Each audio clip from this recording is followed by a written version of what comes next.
rolled on my vaccinated arm. That didn't feel nice. If you haven't noticed, I am a huge Halo fan. Did you figure? But every time we get to see a new Halo game, my hype just goes to immeasurable levels. Honestly, I cannot contain it. But when looking back at E3 2020, fans had a really mixed reception to Halo Infinite.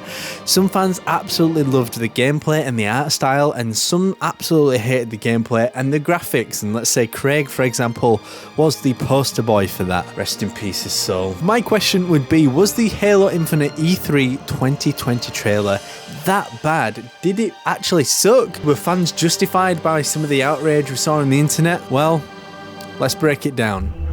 Ultimate Halo. Hey up lads and lasses, Fletch here from Ultimate Halo. Just as a heads up, if you haven't already, please drop a subscription, it helps out tremendously and you can be part of the pre-100,000 subscribers gang. So we're very close to 100k and honestly it would mean the world, so I can't do it without your help. So thank you. So let's start right at the beginning. The hype was at immense levels. Each trailer so far had hit the right notes and fans were just desperate to see the game in action. The stage was digitally set, the fans were ready and 343 needed to show what they got. Prior to the gameplay, a cinematic trailer was shown and it was incredible. It got you incredibly hyped to step boots into Chief's brand new armor, start to believe again and stomp some grunts that stood in your way. The menu boots up and it's beautiful, it's Halo, it's gorgeous, it's Wow. 28th of May 2560. 167 days after we lost. Lost what exactly? And to who? Why? Where? And how? God damn it. Why is the ring all messed up? Why am I playing Minecraft? And where the hell am I going right now? There's just too many questions and not enough time. Stressing me out a little bit, okay? Suddenly, everything just happens to go calm. There's an exchange between Chief and Brohammer. Honestly, at this point, it looks amazing. Chief is hulking over him. His armor looks incredible. And oh my god, is that the Halo Reach assault rifle? I think it is. Okay, so this is looking great, and from what we can tell, these guys already have a friendship and some chemistry built up, which is great. As the Pelican opens, my initial impression was just pure euphoria. The big environment, the foliage, which is something that the Halo engine has always struggled with, the little animals running around on the ground. This was some start, calling back to the moment you dropped in Delta Halo, all the way back in 2001. Now, shortly after, things started to come off the rails a bit. The armor recharge effect wasn't great, it was quite intrusive, and all the textures you could see were popping out right in front of you. Just look at this grass. And there's also some muddy textures in the background which were not doing a great job of implying detail at all. However, I must say this glass effect on the assault rifle ammo counter looks incredible. That is a really cool detail. We're just going to take a quick pause right there, and honestly at this point everything's looking very questionable. There's some really good stuff in there. Fidelity wise, it seems to be all over the place like a moving graph. Some things look absolutely insane, some things are kind of like, what on earth is happening here? Then we saw a janky Pelican flying across the sky. It's really on rails in terms of its flight pattern. It looks very odd. And then Chief sprints towards the Warthog and then we get to the top of this hill.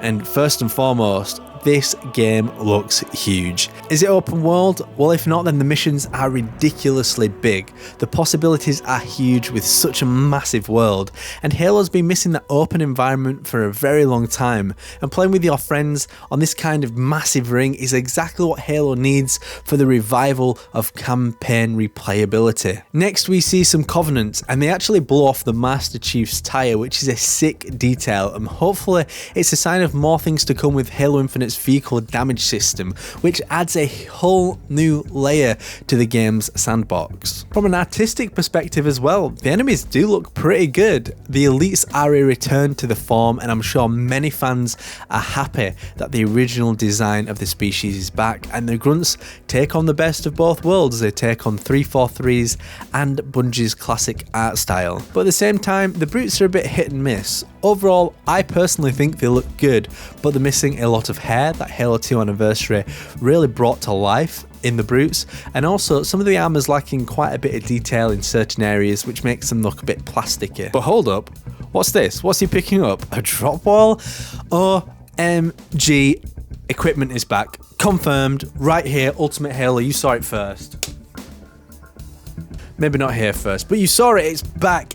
Equipment is probably one of my favourite aspects of Halo 3 and how that game evolved the sandbox. That's a really good part of the game we're seeing. We're going to pause it right here because there is a lot to digest. The game doesn't seem to be as high octane as Halo 5, which in my opinion is a good thing, and I know there is a crowd for that, but to be honest, with the return of the equipment, I think this is striking a perfect balance between Halo 5 and Halo 3. There's things such as sprint as default abilities, and it's also showing the slide later on, and honestly, I think that's about right. I don't think we need to expand the actual core abilities outside of that. Next we see Chief take down this higher ranking brute, and damn, using that grapple shot with this spike grenade, it's almost like a 100 IQ play. So far the grapple shot looks like a promising addition to the gameplay. As we move up the lift, whilst it's a sight to behold, there are clearly some issues with draw distances for fog and trees in the distance that seem to be letting the game down visually. But it does leave you with questions to be asked. What the hell is that big tower off in the distance? Can I get all the way over to this peak over here? And why the hell can I not play this game yet? It's been a long way. So eventually we get to the top and another janky phantom, but damn, the jackals look pretty cool and it's kind of back to the classic design, and I've never been a fan of Halo 4 and 5's jackal design. I just think they're a bit too much personally. But Jesus Christ, the grunt is flying. He's literally soaring through the air into my direction. And what the hell are all of these new weapons? What's this red one? What's this purple one? I have no idea what's going on. There's just a lot to sink in, but the new Brute Mangler, that weapon is seriously sexy. Then we grapple up this ledge and things are just getting better. That whole gameplay encounter, whilst it wasn't stellar by any means, it showed some of the promise of some of the little small encounters and that 30 seconds of fun that Bungie used to use back in the day, and it's that repetitive fun action that we've all come to love. Bip, bap, boom. Holy cow, he's just grappled a fusion coil. Whoa, he throws it at the actual turret. That's just crazy. That is mental. I love it. The presentation just keeps on throwing new gameplay features at us, and personally, I was all there for it. A shot of the new Bulldog is looking pretty cool. It's not quite the OG shotgun, but it still looks fun, and breathe. So overall, there is a lot to digest, and looking back, do I think this game was ready to launch last year? Absolutely not, but the fundamentals and the core of the game is absolutely there. It needs more polish, especially that late on in development, and the gameplay on the other hand, it looked fantastic. The equipment and the new possibilities this brings is immense. Just imagine custom games and you grapple shotting your way around a big, tall city map with your friends acting like you're Spider-Man. It's going to be absolutely crazy. Or you could be just throwing fusion coils at your friends in big team battle and making their life difficult. Blowing the life out of them, no, maybe not blowing the life out of them, blasting the life out of them with the Ravager, or just simply blowing up your enemy's tyres in an online match just to make their driving life really, really annoying. So in my opinion, did this gameplay actually suck? Truthfully, I'm saying the answer was no. I think this trailer gave more than people gave it credit for. And honestly, I cannot wait to get my hands on this game. I think the gameplay opportunities are going to be huge. I think there's going to be a lot to learn for us as fans as we jump into this brand new Halo game.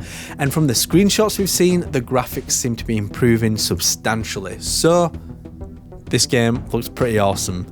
I'm still skeptical about some parts, and I'm by no means a fanboy, but I appreciate the new things that 343 have done, and also what they've restrained along the way with fan feedback, which I think is nothing but a good thing to an extent. So we talked about Halo Infinite's big moment coming soon in a recent video, and it's E3 2021, and it's around the corner, and I know this game's going to look leagues better than it currently did back then. Hopefully we'll see some amazing gameplay and deliver some hope to you and me and all the other fans around the world.